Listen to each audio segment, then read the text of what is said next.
Good evening, brethren. 12th of May, this day. Happy Sunday to all. Like to thank you once again from the bottom of my heart for always being here, supporting us in this ministry, and continuing to serve the Lord. So, this is the day for the Lord, and I would like to thank you all for spending time with our service for today. Right? So, before we proceed for the service, let's have a short prayer. Let's bow down all our heads. Our Father in heaven, Lord God, thank you so much, Lord, for this day once again that we are here, gathered in your name, that we are praying, Lord, for you, that you will give us all the blessings in life, and that we also want to praise you today, to give you thanks, Lord, for everything that you have provided to us. This is your day, Lord. Thank you so much, Lord, for everything that you have extended to us. And I would like to pray for all the brothers who are here in this time, in this platform today, Lord, that you will bless them bountifully, Lord. Lord, as we go on with the service today, including the preaching, Lord, guide us all the way. Give us knowledge and wisdom. Bless us in everything that we do. This we ask. In Jesus' name, amen. All right, brethren. So before we proceed to the scripture reading, let's offer a song for the Lord. Thank you so much once again and welcome.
So, his brothers and sisters, for our intercessory prayer.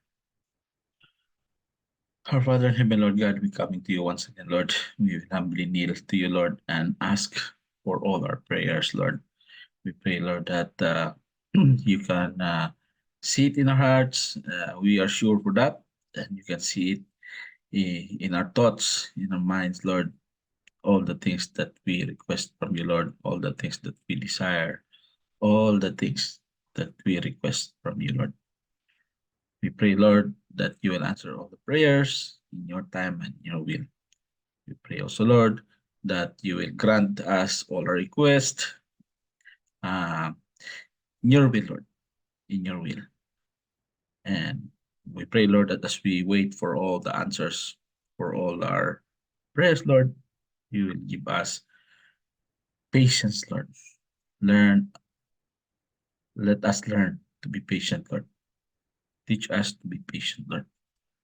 Thank you so much, Lord, for everything, Lord, for answering all our prayers and never ending answers to all our prayers, never ending help in everything that we do in this life. You're always there for us. Thank you so much, Lord, for everything, Lord. Thank you so much, Lord, for the guidance. Thank you so much, Lord, for the convictions. Thank you so much, Lord, for the challenges in life. We will be able to learn the things that we require in this life. Pray, Lord, for all the brothers and sisters that you'll always keep them safe and um, pour down all the blessings in them, Lord, including all our families, wherever they are now in this part of this world, Philippines. We pray, Lord, for the blessings as well. We also pray, Lord, for all our brothers and sisters who are here this time. Thank you so much, Lord, for all their support for this ministry. Bless them bountifully, Lord, in this life, Lord. Bless them as always. Keep them safe. Keep them healthy, Lord. Those people who are sick this time, Lord, we pray, Lord, that you will heal them, touch their bodies, and be healthy once again, Lord. We help you. We would like to ask help me, Lord, for all the brothers and sisters who are not here in this platform anymore, to bring them back again in this church and wherever church they are. We pray, Lord, that you will stop them and still the Holy Spirit is with them, then within them. Pray, Lord, that you will convict them and bring them back to the church, any church, Lord, as long as they get back serving you, Lord, praising Lord, thanking you, Lord. We pray for this church, continuance of this church, support for this church, and our plans for this church. We pray for that, Lord. Pray also, Lord, for all our jobs, our work. Every time we have so many problems, so many workloads, many challenges, so many things that keep us stressed, Lord. We pray, Lord, that you will always be there for us, helping us always, giving us the power, giving us the willingness, giving us the wisdom, giving us the ability to combat all these things that we face. We know, Lord, that you are very powerful and you can do everything. And all these things are nothing, Lord, because you are there as always. Pray, Lord, that you will keep us strong as always. Keep us strong, not only in our physical, but also in our spiritual, Lord. Keep us spiritually healthy. Lead us into the narrow path towards you, Lord, and not go away from that path. Follow that path, Lord. Guide us all the way. Help us in our problems. Help us with our families. Bless all our kids, all our parents, all our friends, all our endeavors, all our workmates, everybody. Give us peace in this life. Help us with our financials, Lord.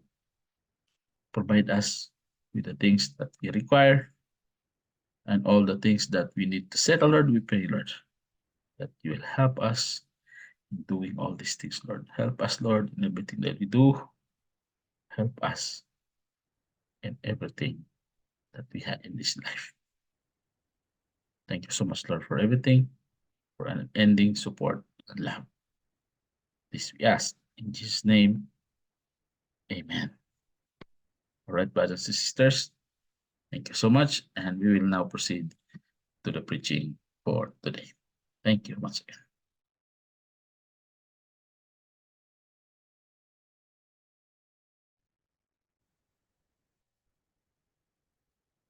So, brothers and sisters, for our intercessory prayer. Our Father in heaven, Lord God, we coming to you once again, Lord. We humbly kneel to you, Lord, and ask for all our prayers, Lord.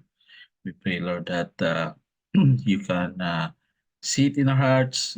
We are sure for that, and you can see it in our thoughts, in our minds, Lord. All the things that we request from you, Lord, all the things that we desire, all the things that we request from you, Lord. We pray, Lord, that you will answer all the prayers in your time and your will. We pray also, Lord, that you will grant us all our requests uh, in your will, Lord, in your will.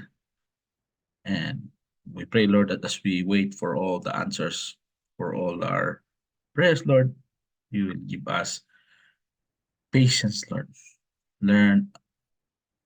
Let us learn to be patient, Lord. Teach us to be patient, Lord.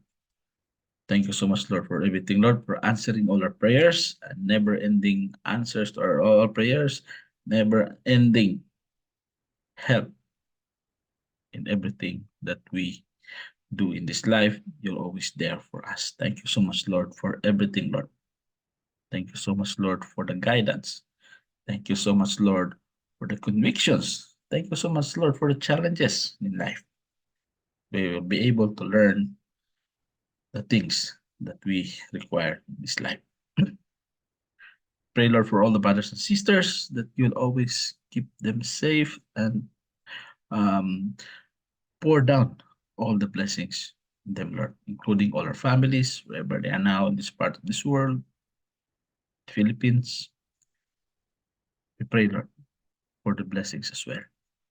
We also pray, Lord, for all our brothers and sisters who are here this time. Thank you so much, Lord, for all their support for this ministry. Bless them bountifully, Lord, in this life, Lord.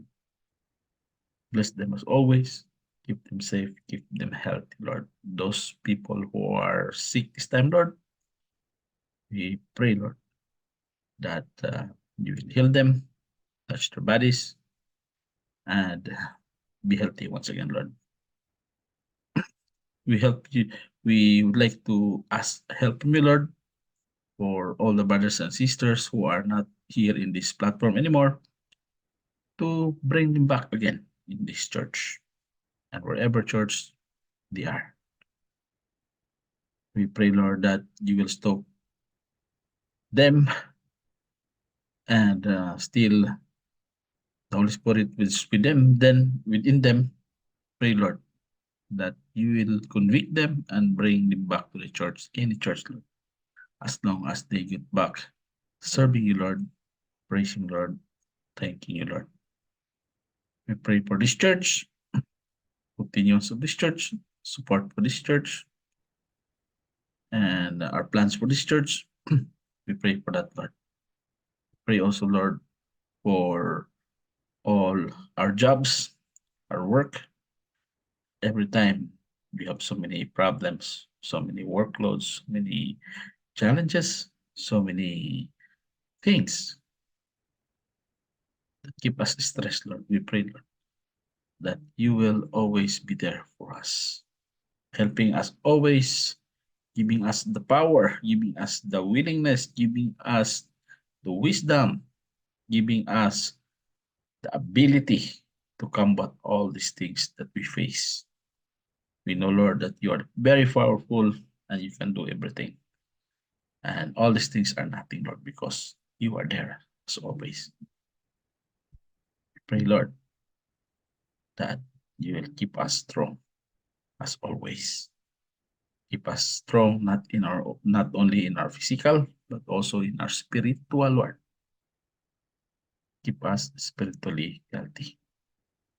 Lead us into the narrow path towards you, Lord, and not go away from that path. Follow that path, Lord. Guide us all the way. Help us in our problems. Help us with our families. Bless all our kids, all our parents, all our friends, all our endeavors, all our workmates, everybody. Lord. Give us peace in this life. Help us with our financials, Lord. Provide us with the things that we require and all the things that we need to settle, Lord. We pray, Lord, that you will help us in doing all these things, Lord. Help us, Lord, in everything that we do. Help us in everything that we have in this life. Thank you so much, Lord, for everything, for an ending support and love. This we ask in Jesus' name. Amen. All right, brothers and sisters, thank you so much. And we will now proceed to the preaching for today. Thank you once again.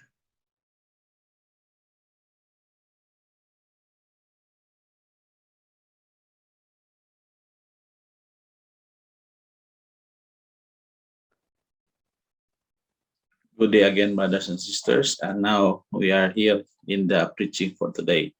And the title of this preaching is Do and Do Not. So, do and don'ts, actually. Do and don'ts. So, our text is taken from the book of Romans 6:12 to 23. So, let me share you my screen. Right?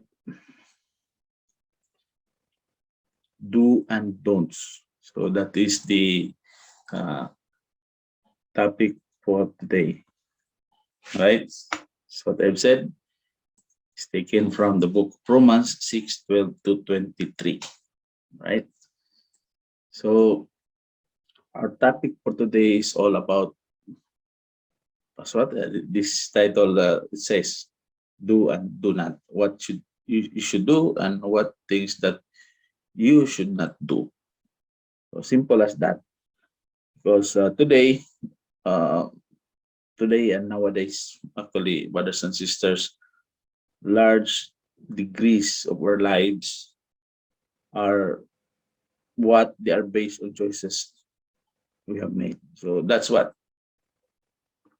almost all degrees of our lives, they are based on choices we have made. Choices. So life involves a series of choices to do and not to do certain things, which is very correct. It involves so many series of choices of what to do and what not to do on certain things. So there should be a distinct difference between how and why non-Christians make choices and how and why Christians make choices. So there's a difference between a non-Christian who make choices and a Christian who make choices. All right. So as followers, especially us, as followers of Jesus Christ, we have received an abundance of grace and gift of righteousness so that we can reign as kings, actually, in life through Jesus Christ. This is what written in Romans 6:6. Romans 5:17, sorry. Right? So Romans 5:17. So Romans 5:17 says, for if by one man's offense death reigned by one, much more they which receive abundance of praise of the gift of righteousness shall be reigned in life by one, Jesus Christ. So, as what I've said, that as followers of Jesus Christ, we have received an abundance of grace and gift of righteousness so that we can reign as kings in life through Jesus Christ. So this is what the verse is saying here. Abundance of grace and of the gift of righteousness shall reign in life by one. And who is that? It's Jesus Christ. All right. So also take note that we know that our old self was crucified with Christ in order that our body of sin might be done away with, so that we would no longer be slaves to sin. Romans 6:6, it is clear here. Knowing this, that our old man is crucified with him. Okay, that's the old man, our old nature, that the body of sin might be destroyed. Of course, we will die. That henceforth we should not serve sin. Because if we die, we will not sin anymore. Because the wages of sin is death, of course. So that's the victory there. So when you die, you will not commit sin anymore. But while you're still alive, you will keep on committing sin. Nobody is perfect. All right. So take note of these verses, brothers and sisters. And additionally, if we have died with Christ, we believe that we shall also live with him. It is written in Romans 6:8. Now, if we be dead with Christ, we believe that we shall also live with him. Of course, if we live in Christ, then we will live in him. We will live in him, in his kingdom. All right? So, based on what the Bible declares to be completed by actions by God on our behalf, we are to consider ourselves to be dead to sin. We are all dead to sin. But what happens? We are alive to God in Christ Jesus. Romans 6:11. Likewise, reckon ye also ourselves to be dead indeed unto sin. But what makes us alive? This is what it says. But alive unto God through whom? It's Jesus Christ, our Lord. So he is the one who makes us alive. But we are dead in sin. But doesn't matter. Jesus Christ is there. He will make us alive uh, again. All right? Free from sin. All right. So here, one of the problems we face is our tendency to interpret the Bible based on our experience. This is what is the tendency. We uh, um, interpret the Bible based on our experience rather than evaluating our experience based on what the Bible clearly states to be true. So based on our experience, this is how we interpret the Bible. So we should not be like that. So we should uh, evaluate our experience based on what the Bible clearly says. That's what we should do. So also, a vast of majority professing Christians is trying to be what they believe God wants them to be instead of trusting God to enable them to be what He wants to be. So the law says, obey and be blessed. Well, grace says, be blessed and obey. So note that statement in verse 14. In verse 14, it says, for sin shall not have dominion over you, for you are not under the law, but under grace. We are not under the law anymore, but we are all under grace. Grace from God through Jesus Christ. How lucky are we, brothers and sisters, actually, right? So those who put themselves under the law are doomed to fail, right? So while those appropriate by faith, the abundance of grace that is visible to every true child of God are destined to make progress in every area of Christian life. So with these thoughts in mind, let's believe that what Paul teaches here can become a reality in our lives. So let's start this very short um, preaching about do and do not, right? Okay, so first one is do not let sin be your master anymore. Okay, do not let sin be your master anymore.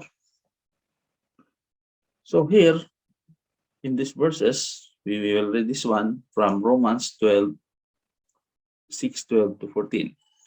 Let's read this one. Let not sin therefore reign in your mortal body, that ye should obey it in the lust thereof. Neither yield ye your members as instruments of righteousness unto sin, but yield yourselves unto God as those that are alive from the dead, and your members as instruments of righteousness unto God. For sin shall not have dominion over you. This is what we have read. For ye are not under the law, but under grace. So take note, brothers and sisters, Paul began this section of this letter with the word therefore. Let not sin, therefore. He says that therefore. Right? So um, based on the fact that you have received the gift of righteousness, died to sin. We all died to sin. We will be born again. So that's the most important. We will be born again, are now in Christ and no longer in Adam, and Christ is now in us. Christ is now in you, in the person of the Holy Spirit. So do not let sin reign as the king in your mortal body any longer, so that you obey or avoid the body lust. Okay? So again, do not let sin reign as king in your mortal body any longer, so that you obey your uh, what your body wants. Okay? So do not let sin reign over us and follow what's the body lust. Right? So since we are no longer slaves of sin, we should stop presenting the members and faculties associated with our body to sin as instruments or weapons or unrighteousness. But what we should do, but do present yourselves to God as those alive from the dead, and your members and instruments of righteousness to God. Okay?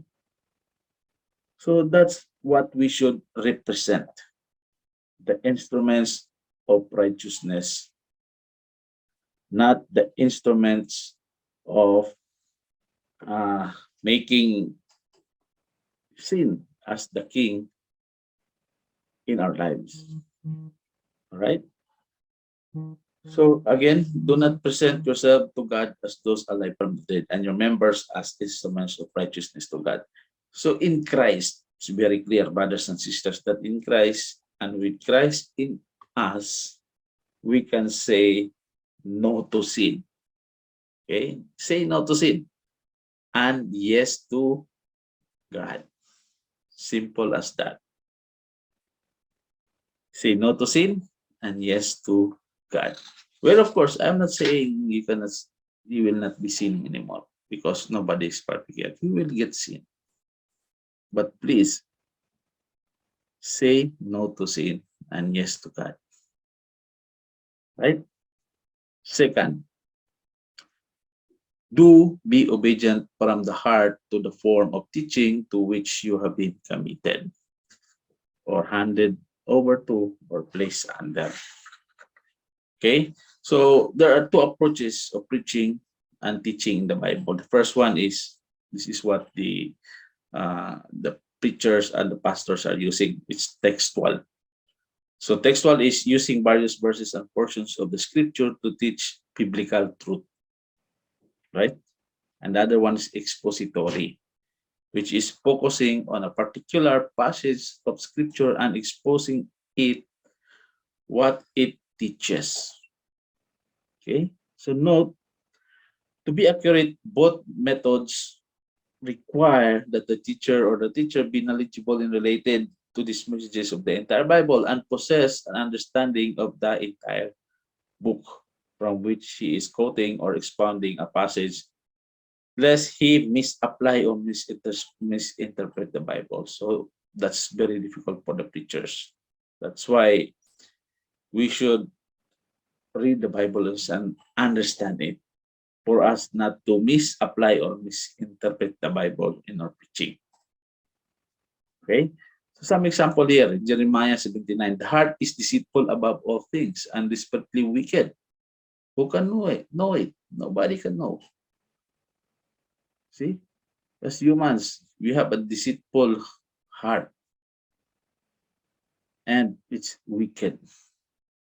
That's why uh, we can misinterpret the Bible. Nobody knows it. Right? So this describes the heart of a person who is still lost. Okay? Who is still lost. Another one, Jeremiah 31, 33, 34. Let's read this one.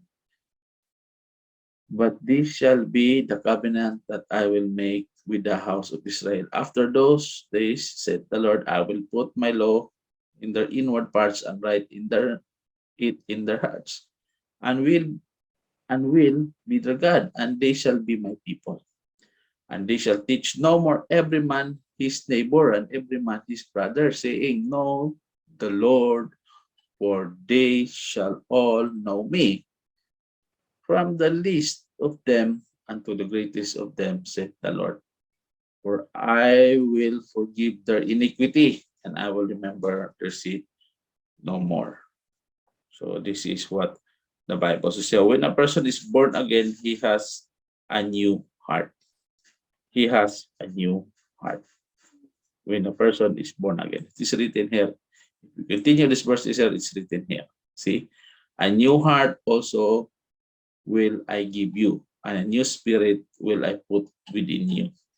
And I will take away the stony heart out of your flesh, and I will give you an heart of flesh, and I will put my spirit within you and cause you to walk in my statutes, and ye shall keep my judgments and do them. All right. So a genuine converted person will not only adopt the attitude, is what written here in Paul 6:1. So if you are genuine converted person, then we shall not adopt the attitude. That this is the attitude that Paul refers, and what is written here in the verses in Romans 6:1. What shall we say then? Shall we continue in sin that grace may abound? So this is not what we should do, continuing in sin. And the second one is, what then shall we sin? Because we are not under the law, but under grace. God forbid. Same sin. So, as a genuine convert person, we will not adopt this attitude of committing again and again sin. All right? So we go to the last part, last uh, point on these verses. Do not trust in your ability, but do have total confidence in God's ability. So do not trust in your ability as a person, but what you need to do is to have confidence in God's ability. So verses here, Romans 6:19 to 23. I speak after the manner of men because of the infirmity of your flesh.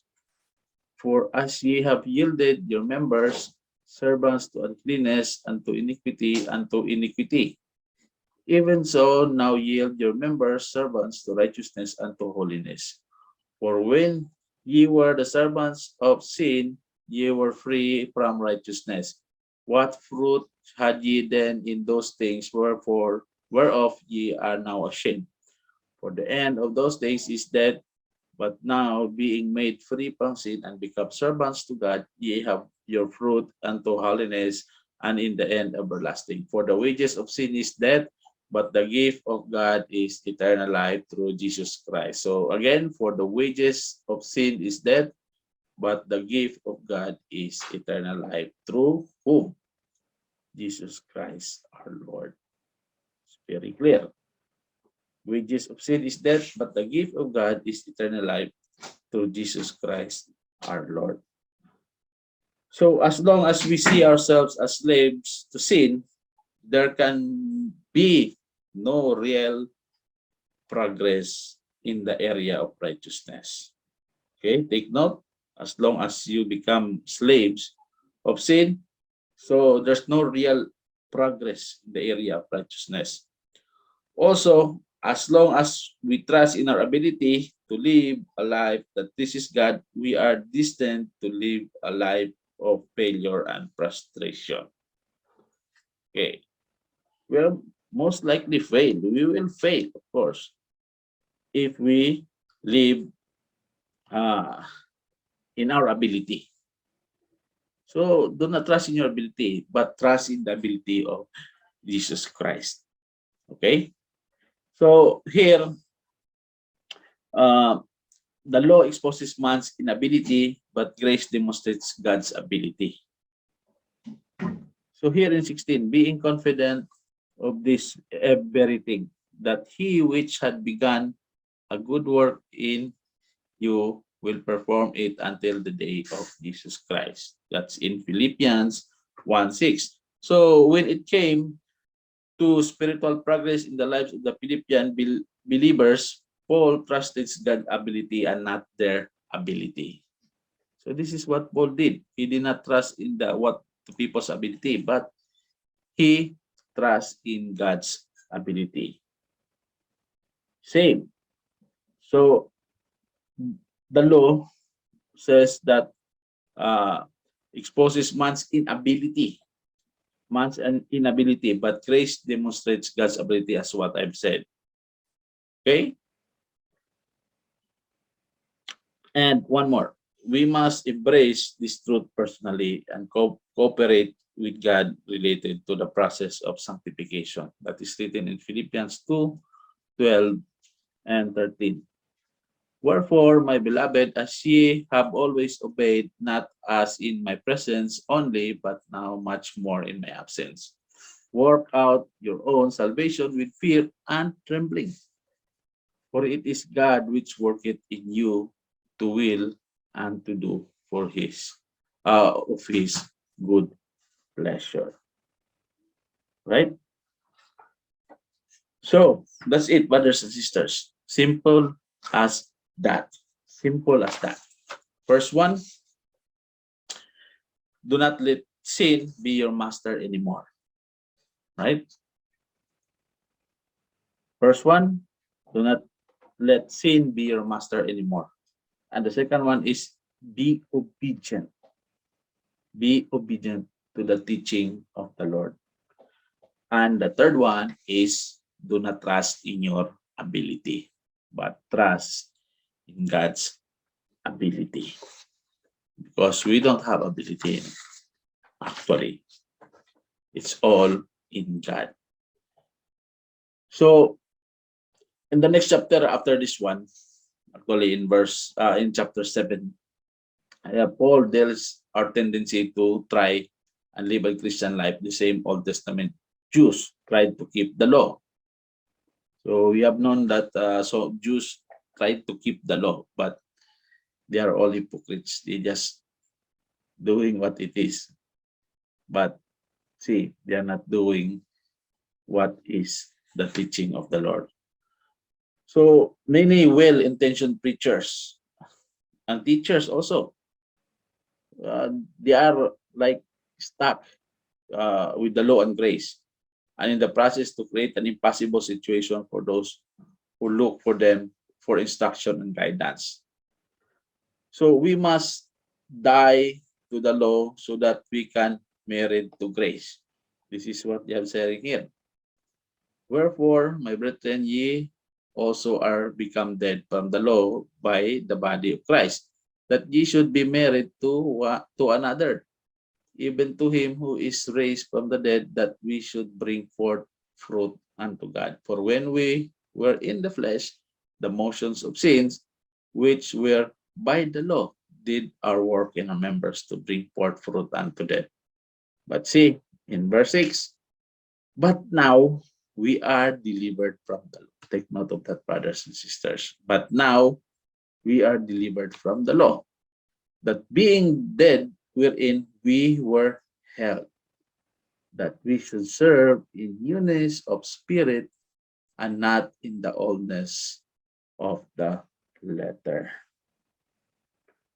So, brothers and sisters, we are no longer bound to the law. We are no longer legally bound to the law. But, brothers and sisters, we are indwelled by the lawgiver itself, who is living his life in us through the Holy Spirit. Take note of that. And motivating and empowering us to live a life that glorifies God and be benefits to others. Brothers and sisters, it is God, the lawgiver, who is living in our lives. He is the one who is motivating and empowering us to live a life that glorifies God and be benefits to others. All right? So those are the do and don'ts, brothers and sisters. Hope you will take note of those three important do's and don'ts. First one, do not let sin be your master. The second one, be obedient to God's teaching. And the third one is do not trust in your ability, but God's ability you should trust. Right? So that's the end of this preaching, brothers and sisters. Hope you have gained something from it. And I hope it will manifest in your lives as well. All right? So let's bow down our heads, brothers and sisters, as we end this preaching. Our Father in heaven, Lord God, thank you very much, Lord, for all the words that you've given to us through the Bible. Thank you so much for giving us this life. And thank you so much for all the provisions that you have provided to us from the word, from the instruction, for all the blessings in this life, Lord. Lord, we pray, Lord, that we should trust in you, Lord, in your ability, Lord, and not in our ability.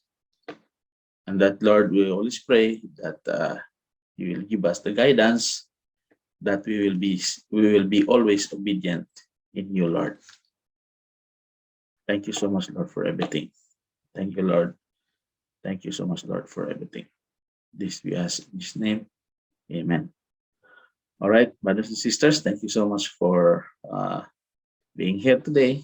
And God bless you all. See you again on next Friday. Have a good day.